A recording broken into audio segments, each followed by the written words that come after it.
最近暑すぎてやってられませんね。今回は夏の九州旅に持っていくアイテムやジムニーとランクルのレイアウトを紹介します。去年の夏は北海道に避難したので大した準備はしなかったんですけど、今年はそうもいかないので対策アイテムもたくさん用意しました。そもそも夏に長期車中泊旅すること自体行かれてるんですけど、今しかできないことを全力で楽しんできますよ。まずはランクルの車内を紹介します。ランクルは納車日に後部座席を取っ払って生活空間を確保しました。そこにリフターパイプで骨組みを作って簡易的なベッドキットを自作しました。エレクターパイプはホームセンターでかき集めましたよ。床には OSB 合板を使っているので丈夫にできていますよ。1年使いましたが全く壊れる様子もありません。早速車中泊アイテムを紹介しますね。蚊の羽音を聞くとぶっ殺したくなるのでそもそも近づけないように対策アイテムをたくさん用意しました。これで夜中に耳障りな羽音で起こされることもなくなりますよ。私は蚊取り線香の香りが大好きです。次は車載冷蔵庫です。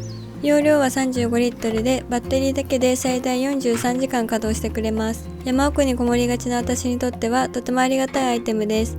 これで真夏の長期旅でも食料を腐らせることはなさそうですね。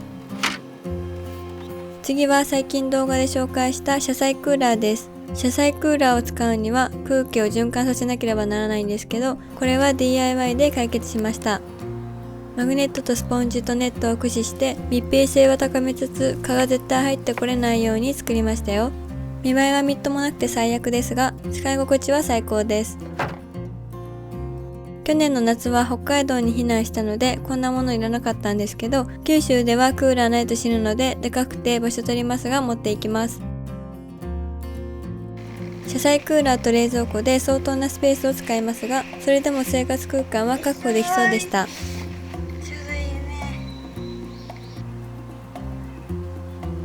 九州でやりたいことの一つとして阿蘇をバイクで走ってみたいので今回もヘルメットを持っていきます。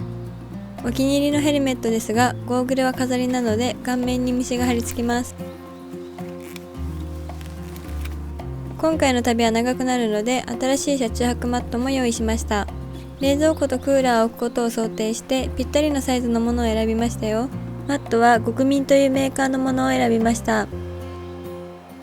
厚さ5センチですが低反発でめっちゃ気持ちいいですよ。これにニトリの N クールを組み合わせて快適な夜を過ごします。私は寝相がとても悪いのでできる限り幅を広く使えるマットを探しました。ぴったりで最高です。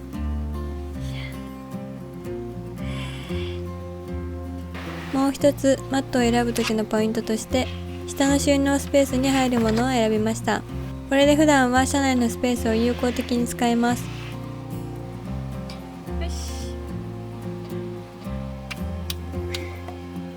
コメントでドローンについてよく聞かれます。私が使っているドローンは DJI というメーカーの Air2S で1年前に中古で買いました。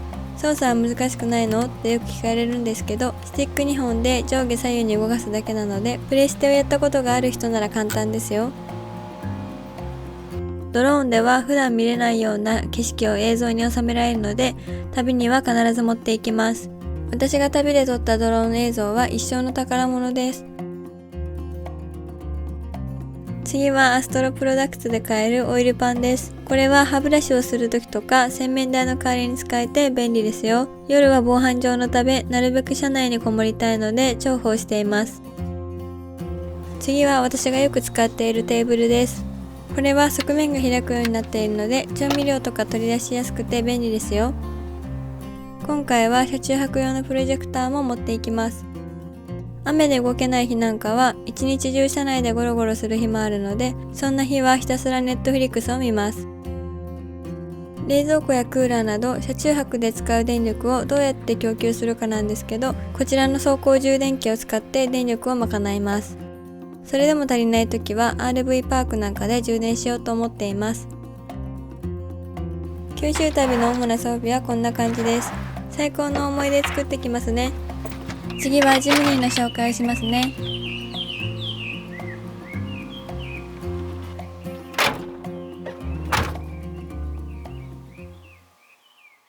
私はプライベートでも車中泊をするんですけど、ジムニーは撮影外でよく使っています。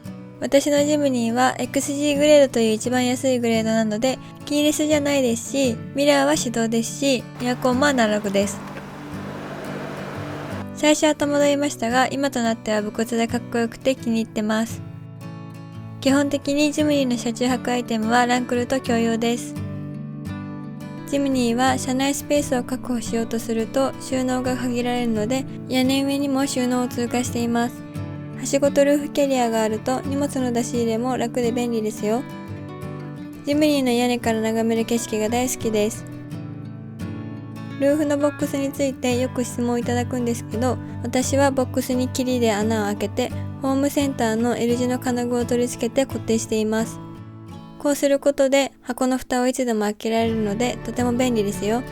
固定は強力な結束バンドと耐荷重数百キロの煮締めベルトで二重に固定してあります。バックドアには CL リンクさんのリアゲートボックスを取り付けています。収納としても使えるんですけど、私はゴミ箱として使っています。臭いものは車内に置きたくないですからね。F スタイルさんの折りたたみテーブルも初期の頃から愛用しています。木目が綺麗で雰囲気も出ますね。これも F スタイルさんの JA11 をオマージュしたサイドバーです。使い勝手がいいのはもちろんですが、ドレスアップアイテムにもなりますね。これも F スタイルさんの弾薬箱型アームレストです。これは米軍払い下げの弾薬箱を使用しているので、いい感じに味が出ていますよ。ミリタリー好きな私にとって最高のアイテムです。もちろんアームレストとして固定して使えますよ。